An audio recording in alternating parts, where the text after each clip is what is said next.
আজকের অনুরাগের ছোঁয়া পর্ব শুরু হয় আদিত্য ও সুদীপার এক মিষ্টি দৃশ্যে।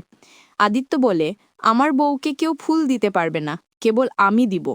সুদীপার মুখে হাসি ফুটে ওঠে, আর আদিত্য তার বুকেই মাথা রেখে ঘুমিয়ে পড়ে। কিন্তু এই সুখের মুহূর্ত বেশিক্ষণ থাকে না, কারণ অন্যদিকে পরমা মন খারাপ করে একা বসে অতীতের কথা ভাবছে। অভ্র ও তার মা বাড়িতে আসতেই নতুন এক উত্তেজনা ছড়ায়। অভ্রর মা পরমাকে নানা কথা শুনিয়ে দেয়, যা শুনে পরমা মনের কষ্ট সামলাতে না পেরে রাত্রিবেলায় বাড়ি ছাড়ার সিদ্ধান্ত নেয়।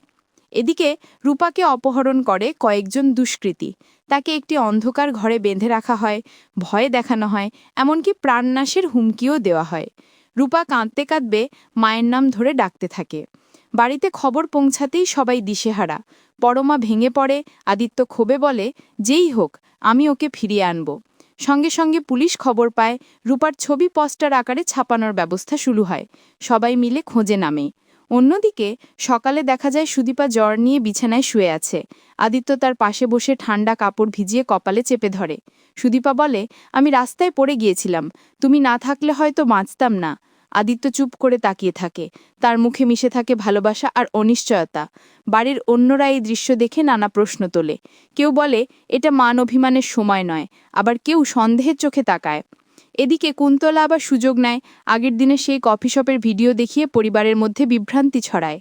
আদিত্য কিছু না বললেও তার মনে জমে থাকা অভিমান স্পষ্ট বোঝা যায়। পরমা এই অবস্থায় নিজেকে দোষী ভাবতে থাকে, মনে হয় তার কারণেই সংসারে এইসব অশান্তি। তবুও সে বলে, আমি থাকব, আমি আমার মেয়ে আর সংসারের জন্যই লড়ব। শেষ দৃশ্যে দেখা যায় পুলিশ রূপাকে খুঁজতে গুদামে ঢোকে। সেখানে একটা কাপড়ের টুকরো পাওয়া যায়, যেটা রূপার জামার অংশ বলে মনে হয়। দূরে একটা মেয়ের অস্পষ্ট কণ্ঠ ভেসে আসে, মা, বাঁচাও। সবাই হতবাক। সুদীপা হঠাৎ থেমে যায়, চোখে জল নিয়ে বলে, এই কণ্ঠটা রূপার। পর্বটি শেষ হয় সেই মুহূর্তেই। দর্শকদের মনে রেখে যায় গভীর উত্তেজনা আর অজানা প্রশ্ন, রূপা কি সত্যিই বেঁচে আছে?